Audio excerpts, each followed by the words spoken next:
ನಮಸ್ಕಾರ. ನಾನಿದಿನ ತಟ್ಟೆ ತುಂಬ ಹೋಳಿಗೆ ಇಟ್ಕೊಂಡಿದ್ದೀನಿ. ಈಗ 2 ಟೈಪ್ ಮಾಡಿದ್ದೀನಿ. ಒಂದು ಒಬ್ಬಟ್ಟು ಮತ್ತು ಹಿಟ್ಟಿನ ಹೋಳಿಗೆ. ಒಬ್ಬಟ್ಟು ಅಂದರೆ ಸ್ವಲ್ಪ ದಪ್ಪ ಬರುತ್ತೆ, ಎಣ್ಣೆ ಹಾಕಿ ಲಟ್ಟಿಸ್ತೀವಿ. ಹಿಟ್ಟಿನ ಹೋಳಿಗೆ ಅಂದರೆ ಹಿಟ್ಟು ಹಾಕ್ಕೊಂಡು ಲಟ್ಟಿಸ್ತೀವಿ. ಒಬ್ಬಟ್ಟು ಒಂದು ದಿನ ಮಾತ್ರ ಇಟ್ಕೊಂಡು ತಿನ್ಬೋದು, ಫ್ರೆಶ್ ತಿನ್ನೋಕ್ಕೆ ತುಂಬ ಟೇಸ್ಟ್. ಅದೇ ಹಿಟ್ಟಿನ ಹೋಳಿಗೆ 4 ರಿಂದ 5 ದಿನದವರೆಗೂ ತಿನ್ಬೋದು. ಇದಕ್ಕೆ ರಸಾಯನ, ತುಪ್ಪ ಮತ್ತು ಕಾಯಿ ಹಾಲು ಕಾಂಬಿನೇಷನ್ನು. ನಿಮಗೆ ಈ ಎರಡರಲ್ಲಿ ಯಾವ ಹೋಳಿಗೆ ಬೇಕಾದ್ರೂ ಮಾಡ್ಕೊಂಡು ತಿನ್ನಿ. ಬನ್ನಿ ಈಗ ವಿಡಿಯೋನ ನೋಡ್ತಾ ಹೋಗೋಣ.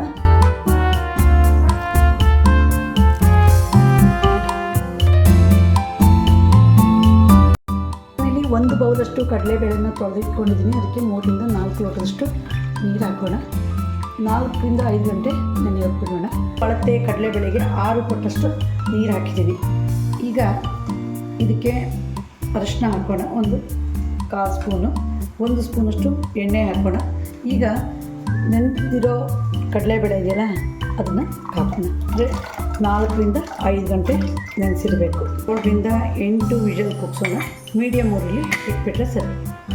ಹಸಿದಿರೋ ಬೇಳೆ ಸ್ವಲ್ಪ ತಣಿಯಕ್ಕೆ ಬಿಡೋಣ.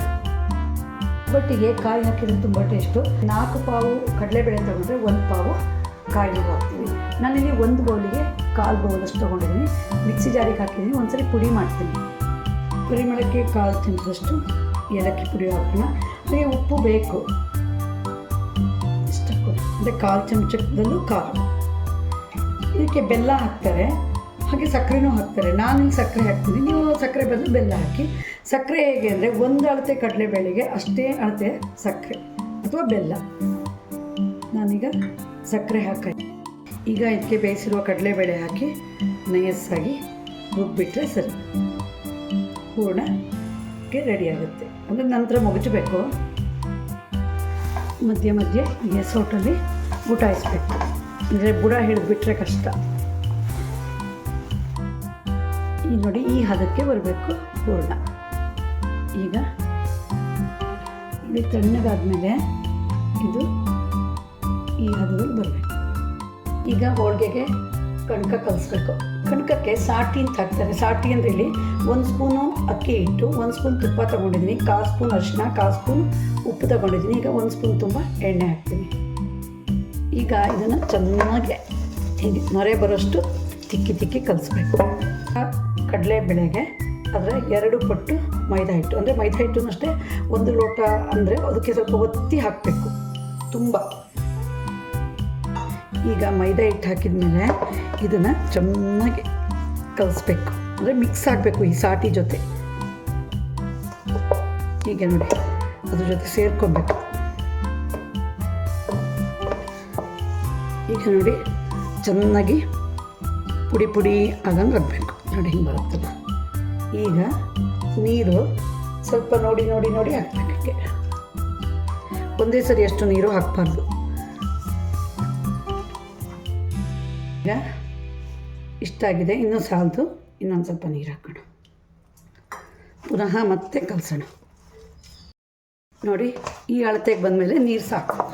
ಮತ್ತು ಪುನಃ ಚೆನ್ನಾಗಿ ನಾದಬೇಕು. ಇಷ್ಟ ಆಯ್ತಲ್ಲ, ಉಂಡೆ ಥರ ಆಯ್ತಲ್ಲ. ಈಗ ಹೀಗೆ ಸ್ವಲ್ಪ ಚಪ್ಪಟೆ ಮಾಡಿಡೋಣ. ಇದ್ರ ಮೇಲೆ 2 ಸ್ಪೂನಷ್ಟು ಎಣ್ಣೆ,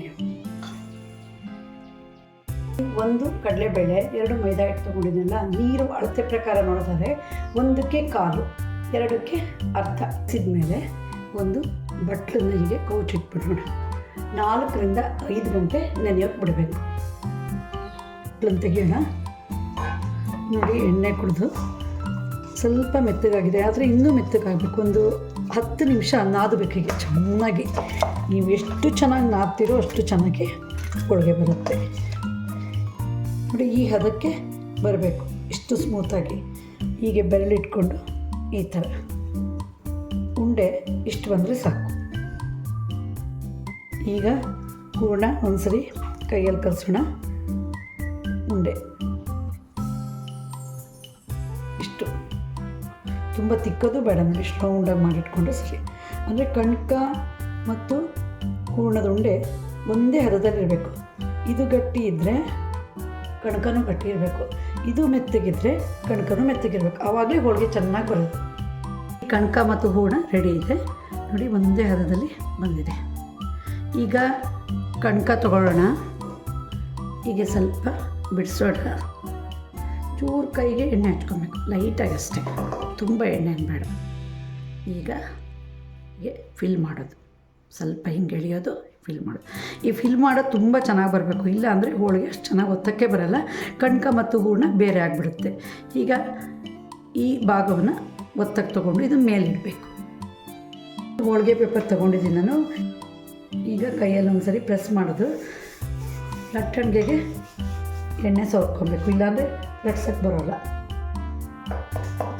ಈಗ ಓಕೆ, ಅದು ತುಂಬ ಜೋರಾಗೂ ಲಟ್ಟಣಿಗೆ ಎಳಿಬಾರ್ದು, ನಿಧಾನವಾಗಿ ನೋಡಿ.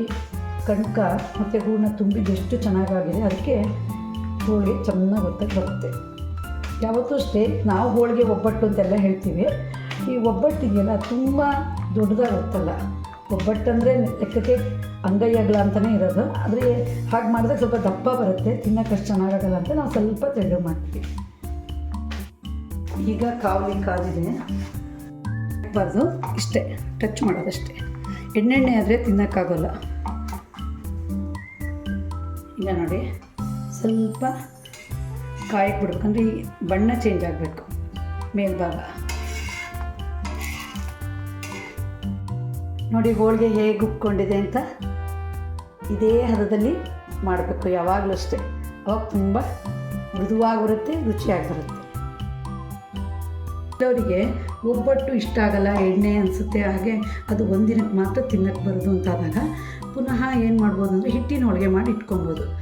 ನೋಡಿ ಹೀಗೆ ತುಂಬಿದ್ನಲ್ಲ, ನಂತರ ಅಕ್ಕಿ ಹಿಟ್ಟು ಇಟ್ಕೊಂಡಿದ್ದೀನಲ್ವ, ಇದಕ್ಕೆ ಒಂದು ಸರಿ ಹೀಗೆ ಪ್ರೆಸ್ ಮಾಡೋದು, ಮತ್ತು ಪುನಃ ಇನ್ನೊಂದು ಭಾಗ ಪ್ರೆಸ್ ಮಾಡೋದು ಅಷ್ಟೇ, ಜಾಸ್ತಿ ಮತ್ತೆ ಅಕ್ಕಿ ಹಿಟ್ಟನ್ನು ಹಚ್ಚಬಾರ್ದು. ಈಗ ಪೇಪರ್ ಮೇಲಿಟ್ಟು ಹೀಗೆ ಪ್ರೆಸ್ ಮಾಡೋದು ಕೈಯಲ್ಲಿ. ಈಗ ಕಾವಲಿ ಕಾದಿದೆ,